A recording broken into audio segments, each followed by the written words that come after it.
के खेतवा में चांदनी रात बा, दिल बेचैन बा, आजा ना करीब हो, मकई के पतवा हिले धीरे धीरे, तोहरा बिलाई ना मनवा हमरे, चुनरी उड़ेला हवा के सहारे, आजा राजा जी। तोहरे नजरिया जान ले लेता, दिलवा के धड़कन तेज कर देता, धीरे से हाथ पकड़ाना राजा जी, आज रात प्यार बढ़ा दो राजा जी। माजा मारो हमरा संगे मकई में राजा जी, चांदनी रात बाबा दिलवा के राज जी, कमरिया लचकता तोहर संगे खेले खाती, तोहरे संगे जान निकल जाए देवे खाती। लाल लाल ओठवा पे नाम तोहार, दिलवा में बसल बा प्यार तोहार, मकई के खेतवा बन गल गवा, आज ना रुकी हो राजा मरबा।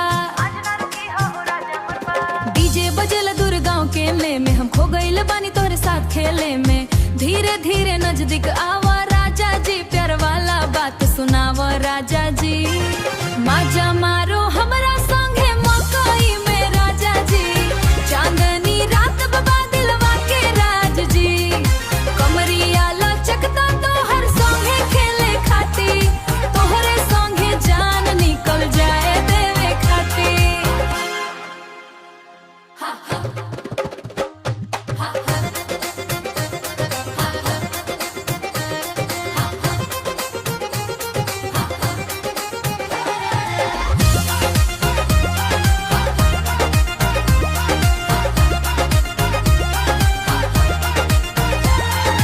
माजा मारो हमरा संगे मकई में राजा जी, दिलवा हो गइल आज दीवाना जी, रात भर रही साथ मार राजा जी, तोहरे बिना ना लगे संसार जी।